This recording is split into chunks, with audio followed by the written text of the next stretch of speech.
it's been a real special night. Just before Chris comes in, some notes I'll drop that are interesting. So this is the record for Double or Nothing. All of our pay-per-views continue the streak. All of the pay-per-view franchises have been up year over year.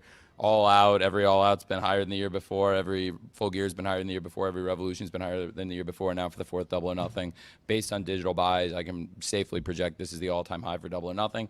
And it's in part due to all of you, and I'll just say that again at the end, but I really appreciate you all being here and disseminating and helping build interest among the fans for this. If you don't know, I talked about it with other media during the week. Is Chris coming in? By the way, I'm ready to time Chris. Whenever you're ready.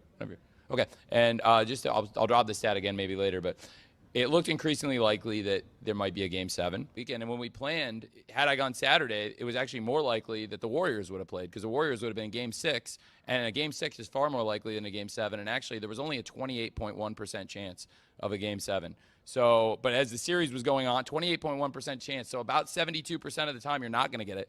So I was playing the odds when I booked this. It looked like the Game 7 was less likely, and we've always done better on pay-per-view on Sundays, especially with a holiday week and Memorial Day. So with a 28% chance, I thought we had a pretty good chance. As the series went on, I was like, oh, gosh. So I came up with a plan that I think worked really well, and the person in here is a big part of it, because the last 3 matches were the hottest 3 matches of the night, arguably, at the end of a show, that because I pushed the buy-in to a later start. And tried to make sure we had really special stuff with Anarchy in the arena, and of course the World Tag Title and then the World Championship matches at the end of the night. We saw record buys, and we did get late buys, which was part of the strategy, because I thought people would know the game's over, and there's fans gathered at home, friends gathered, families gathered, watching sports. Hey, what the heck? These matches are on, and then Anarchy in the arena gets going. People hear it's nuts. Tell your friends. Tell your World Tag Title. You can still catch up on all the great stuff you missed. A lot of the favorite, whenever Chris comes in, I'm ready to, I can answer this later. But, a lot of my favorite pay-per-views are like 13, 14, and they're great to rewatch. Like, how many times have I watched WrestleMania 17, which is like 13 matches? How many times? Now, they're a little bit shorter. Now, some of the 12, 13-minute matches on this show, like Jericho and Regal, only went like 7:45, which I think Chris could. But anyway, I loved it. I absolutely loved it. I think people are going to watch it over and over again. It was a big success for us commercially, and I think the fans at the end proved it was the right move, holding stuff out, holding hot stuff, and commercially a success. And I heard a lot of you liked the matches a lot, and the stuff at the end got the response we were hoping for, and I think the whole show was great. Do you guys have Chris? Oh, great. Okay, great. Well, that's great. And it's very fitting. We had the champs, and then Le Champion, the first champion, coming back to where we did this for the first time. It's a different building, but it's cool to be back here. And after Chris is here, I'll stay with you guys until you get all your stuff answered and talk to you. But it's really a very special, crazy day. And like I said, I put stuff in later in the week knowing that as the series went on, it was like, okay, this is going to happen. I'm going to stack the card up. And I felt like starting later. It was about Revolution. It was probably similar bell-to-bell time, because the Revolution, the buy-in started near the top of the hour, and we went with that. Layla and Statlander had a very good match.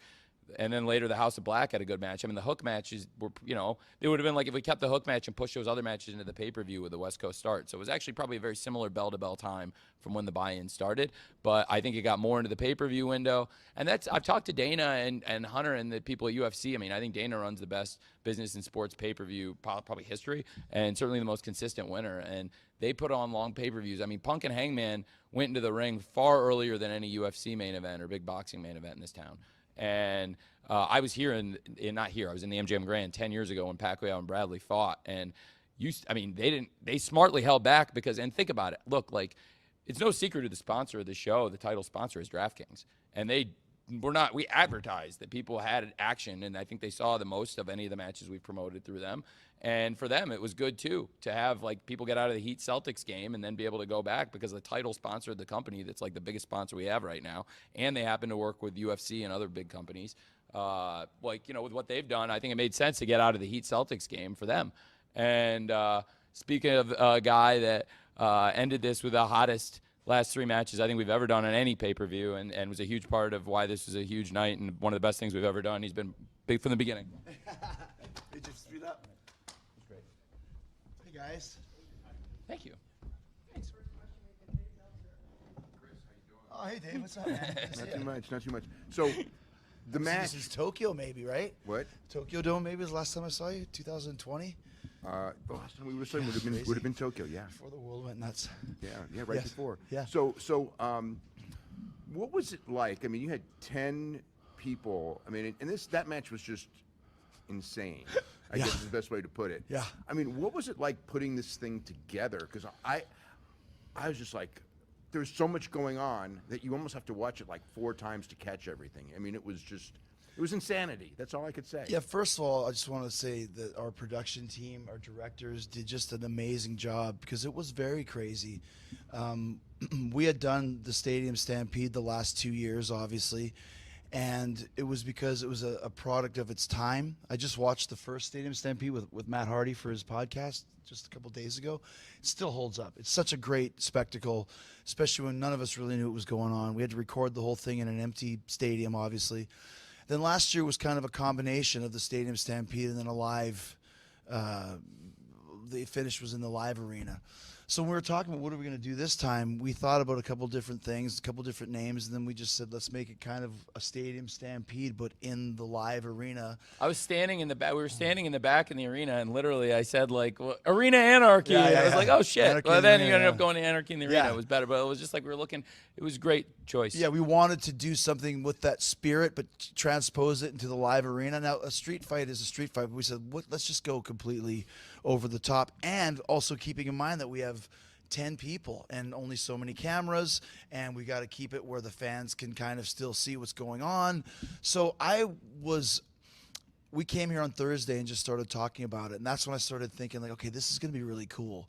And then being out there and feeling it, I think people really enjoyed it, and I think where Tony placed it in the show was very smart because it was the right place to kind of kickstart the last third of the whole show.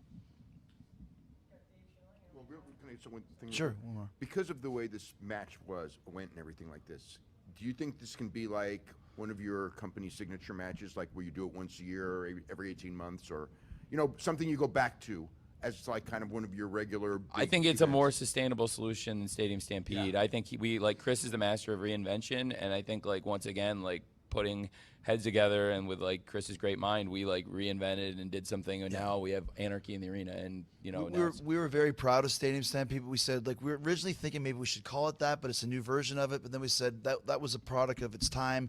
Maybe we'll revisit it, but now we can do an Anarchy in the arena whenever the time is right, no matter what time of the year it is. Thank you. My favorite part of the match is the song playing through most of the match.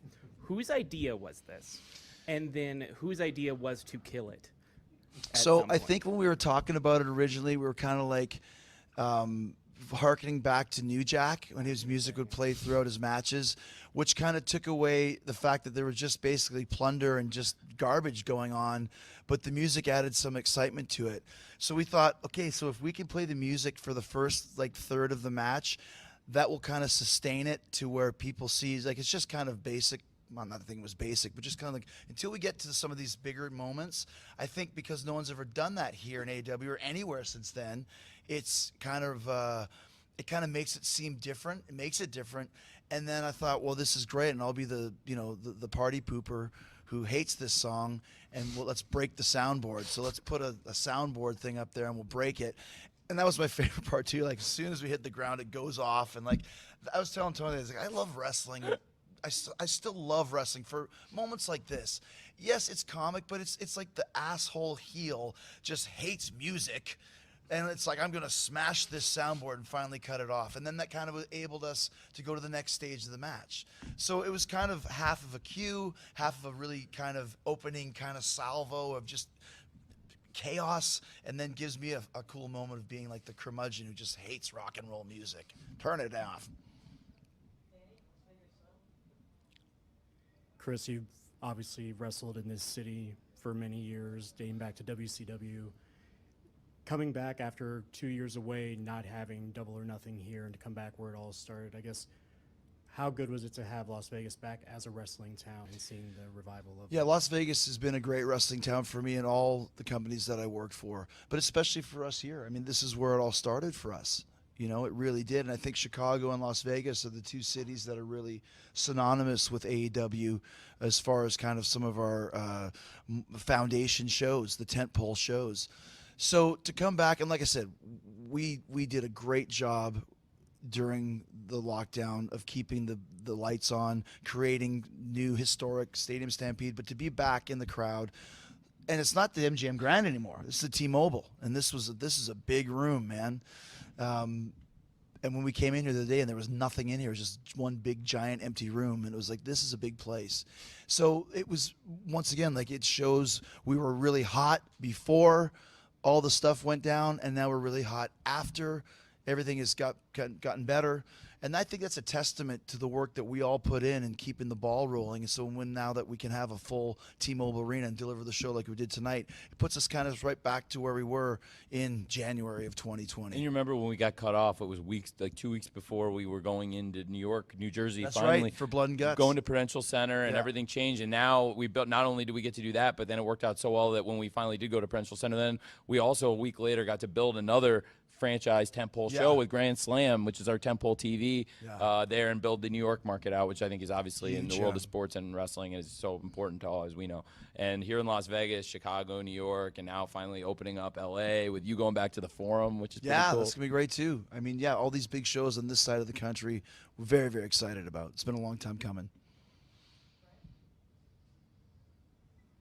Chris, great job tonight. Brian Zellum, Money in the Bank shot.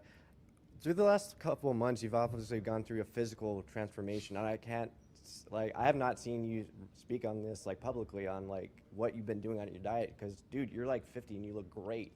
What are you doing?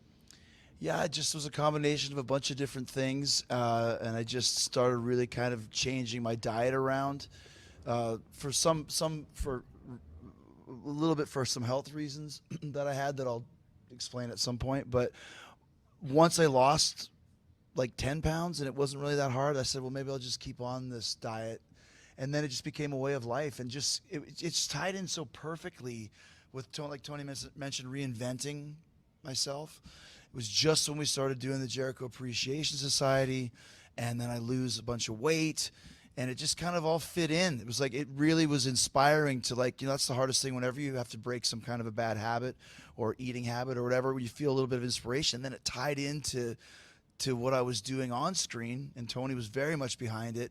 It just all fit. It was the next, every time I reinvent, it's not, I don't write it down. I wish I could say that I just write these things down and it's all coming to plan. None of this was ever supposed to happen, ever, except for I had some health issues in December. Then as soon as I was fine, Eddie Kingston broke his orbital bone, and then we're like, what the fuck are we going to do?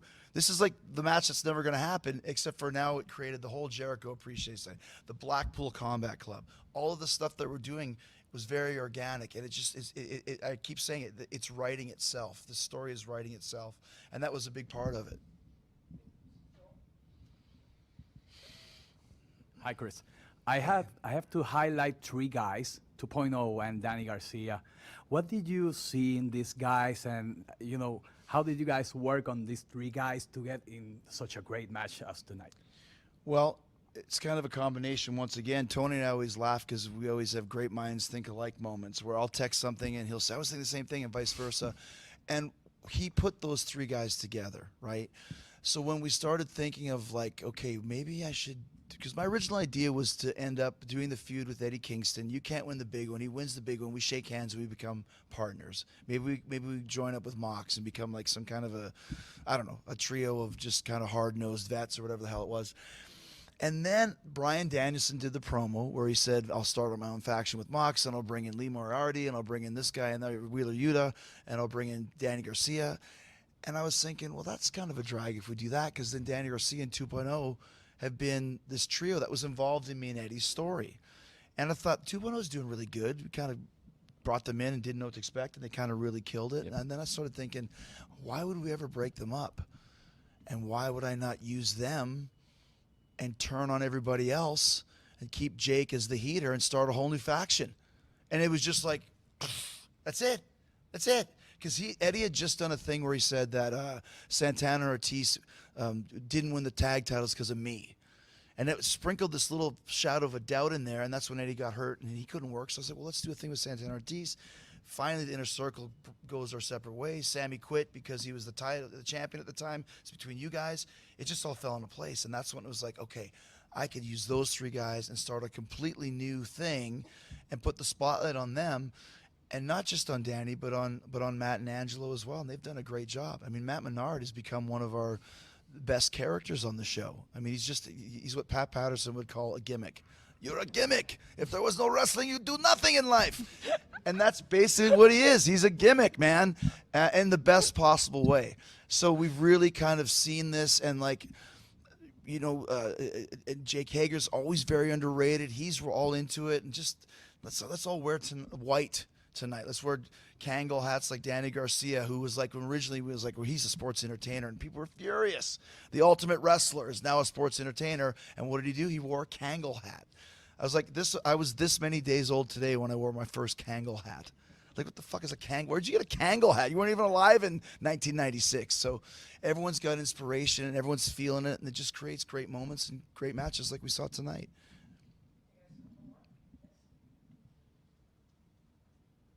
Brian Alvarez. Yes. Hey, buddy. I'm intrigued at your ability to get things over that you've done throughout your career. And I've noticed that, like, Bryan Danielson will come up with an idea of something that he wants to get over. Like, he saw the Yes thing from... Right. Yes.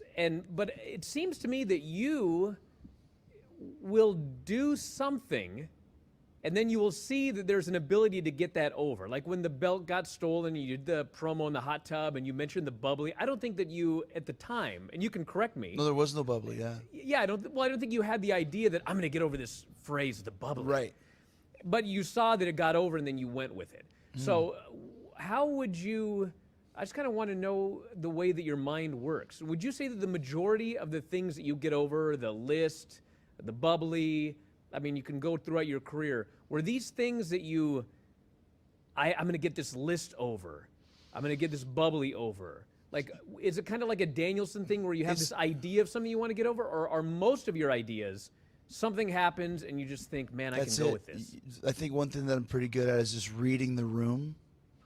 Because I've had a lot of things like where, like, I thought like, oh, GFY, that's a good one. And then the same night, Mox came out and literally said, go fuck yourself. And it's like, well, that one's done.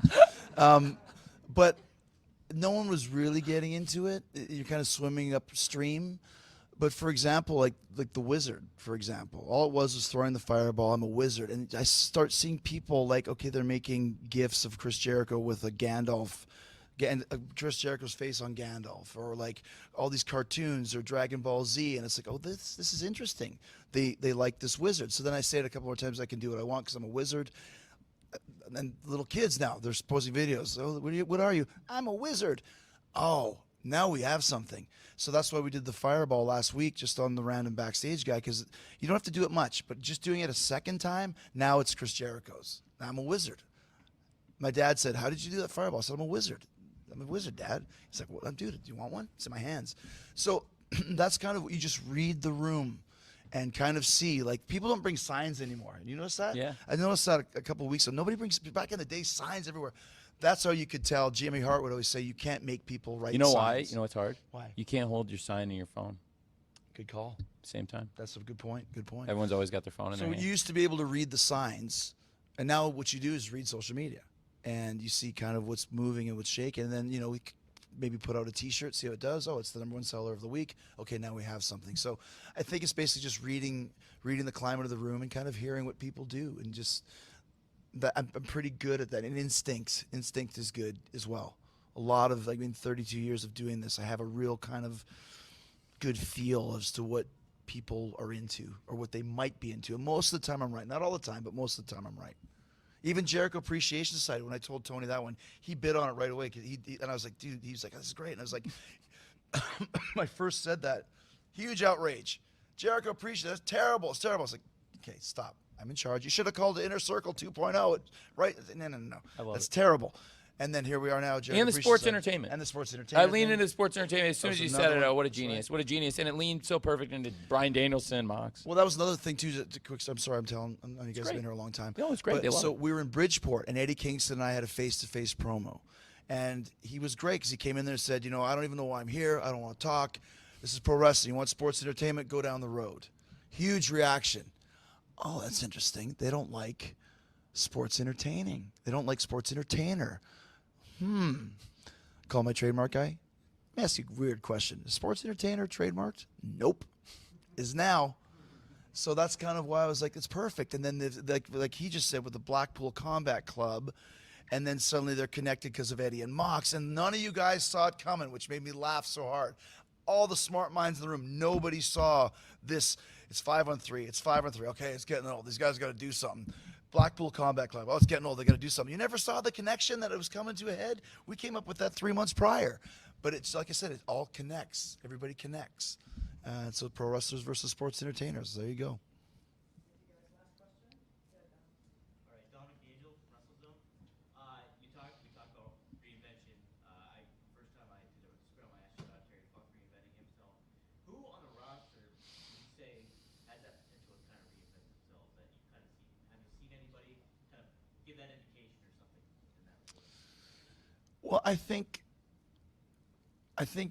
Bryan Danielson's doing a pretty good job. I think Moxley, if you look at Moxley now compared to 3 years ago, maybe not like a different gimmick or something, but he's a completely different performer than he was then. A lot of our roster is very young. You know what I mean? So they haven't had to reinvent yet. You know when it's time to reinvent when you start getting stale. But unless you have the experience, it's hard to know that you're getting stale. That's once again, you got to listen to what the crowd is doing. I mean, Matt Hardy's reinvented himself very well over the years, but he's also got years and years of experience. So I don't know, and I'll have to see. I'm trying to think who's creative. Like Swerve Strickland is very creative, and I had him on Talk is Jericho, and just listening to how he thinks about wrestling was very interesting. Malachi, that's a perfect example. Done a great, completely different of what he was in WWE, with still a kernel of the same thing, but he's created this whole new faction and vibe for himself. So those type of guys, I think, have a real proclivity to change. Because reinventing is not just doing great promos and doing new angles. It's a complete gimmick change. I always go back to when Kiss took their makeup off. You know what I mean? Like, you knew that this was a new Kiss because there's no makeup. That's just insane. Why would they do this? Because it's different now. And for me, every time I change, there's always different clothes or a different look, different catchphrase, a different entrance. I remember when I walked out in trunks in 2008 in WWE, and I'd worn nothing but long tights for 20 years, and I was like, okay, I'm turning heel. I want to get rid of Y2J, get rid of the countdown, and switch from long tights to trunks. And I walked out, and the first guy I saw was Bruce Pritchard, who said, "You've got great legs. Why have you been hiding them?" And I was like, oh, great. And I walked 3 feet down the hall. I see Dean Malenko. He goes, "You look ridiculous. Why would you wear those?" If I had seen Dean first, I would have went back into the locker room and would have put my long pants back on. But because I saw Bruce, I was like, okay, this works.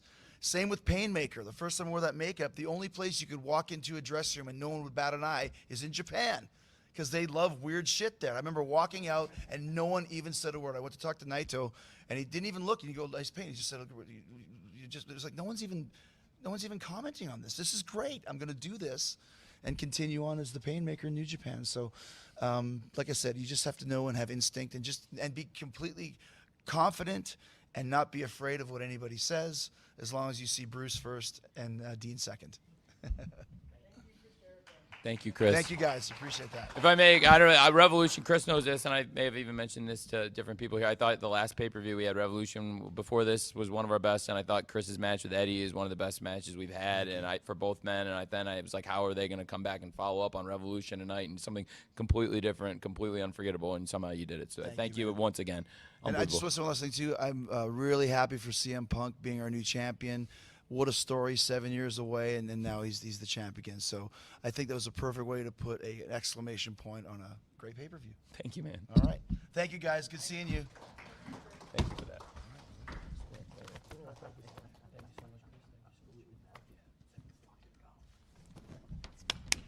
Guys, I'm falling over. I've fallen over enough furniture.